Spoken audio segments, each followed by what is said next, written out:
আমি ভাই হিসেবে না, এই মাদ্রাসার একজন স্টাফ হিসেবে, আমার ভাইয়ের মাদ্রাসা, এটা আমারই মাদ্রাসা। আমি এখানে চেষ্টা করব যথাসাধ্য ভাই হিসেবে। আমি যদি ডোনার হিসেবে আসতাম হয়তো লাখখানি টাকা দিয়ে যেতাম, কিন্তু আমার মাদ্রাসা, এখানে 1 কোটি লাগুক তাও আমি দেব, আমার মাদ্রাসা, এবং 1 কোটি টাকা আমি দেব এখানে ইনশাআল্লাহ। একসাথে পারি আর আস্তে আস্তে পারি, কারণ এই বাগানকে ফুটিয়ে তুলতে হবে। আমার বাবার আজীবনের স্বপ্ন ছিল ছেলেরা বড় হবে, কামাই করে খাওয়াবে, বসে বসে খাবো, এটা না। আমার বাবার স্বপ্ন ছিল তোমরা আলেম হবে। আমাদের বাবা কোনো শাইখুল হাদিস নন, আমাদের বাবা বড় কোনো মাদ্রাসার মুহতামিম নন, এমপি নন, অনেক বড় ধনী কেউ নন। খেটে খাওয়া দিন মজুর একজন সৎ মানুষ। তার থেকেই আল্লাহ আমাদের 3 ভাইকে অনেক মুজাহাদা, কোরবানি, ত্যাগের মাধ্যমে একটা জায়গায় নিয়ে এসেছেন। অন্তত আমি এটাকে ভুলে যাই না, পেছনটাকে ভুলি না।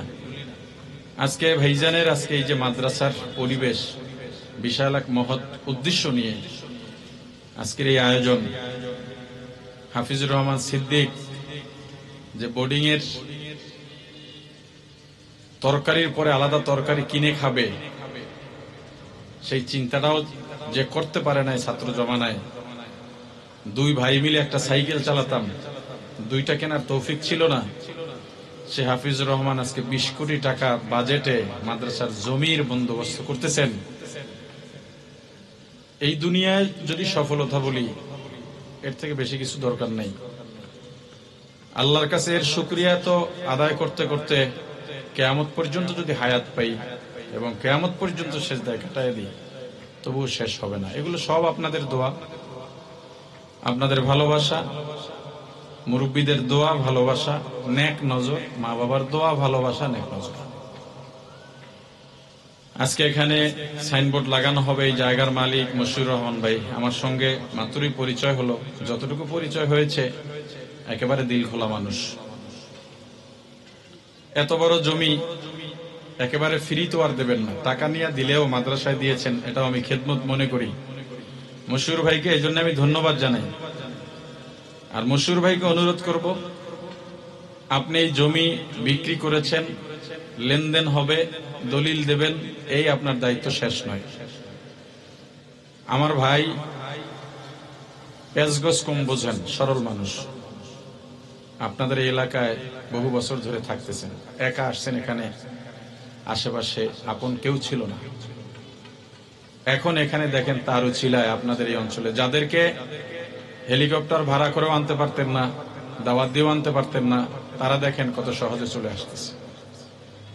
মাননীয় ধর্ম উপদেষ্টা চলে আসছেন, বেফাক মহাসচিব চলে আসছেন, খুলনার পিরসা হুজুর ইসলাম আন্দোলন মহাসচিব চলে আসছেন, আরো অনেকে চলে আসছেন। এই যে তাদের আসা যাওয়া এবং এই যে একটা আবেদন তৈরি হয়েছে, এটা আপনাদের ধরে রাখতে হবে। আপনার কাছে এতটুকু অনুরোধ করব, আপনার এই জায়গা অধিগ্রহণের ক্ষেত্রে আমরা যে জমিটা নিচ্ছি, আমাদের জন্য আপনি একটু সহজ হবেন, সব ক্ষেত্রে একটু সহজ হবেন। টাকা নেওয়ার ক্ষেত্রে একটু সহজ হবেন, দলিল দেওয়ার ক্ষেত্রে সহজ হবেন, আমাদেরকে পাহারা দিয়ে রাখবেন। আপনারা আপনাদের এলাকায় এসে আমরা বাড়ি করেছি, নিজের বাড়ি রেখে আপনার এলাকা আমরা স্থায়ী করেছি। আমাদেরকে শত্রুও ভাববেন না, আমাদেরকে পর ভাববেন না। স্থানীয় বাসিন্দা যারা আছেন, যে কোনো বিষয়ে আমাদেরকে পরামর্শ দেবেন। ওলামায়ে কেরাম যারা এসেছেন, আপনারা আমাদের মাথার তাজ, আমাদের মুরব্বী। আপনাদের দেখে দেখে আমরা বড় হয়েছি। এখানে যারাই আছেন, আমাদের ছাত্র জমানায় যদি আপনাদের মাদ্রাসায় ভর্তি হতাম, আপনারা আমাদের উস্তাদ হতেন। অতএব আপনারা আমাদের উস্তাদি, উস্তাদের মতো আপনাদের শ্রদ্ধা করি।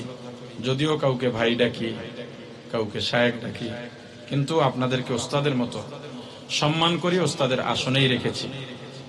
আপনারা আমাদের দিকে নজর রাখবেন।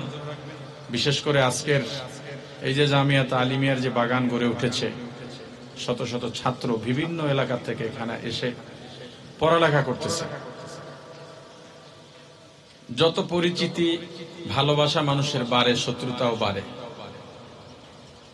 আমি আবারও বলি, রিপিট করি কথাটা, বড় ভাই সরল মানুষ, নরম দিলের মানুষ।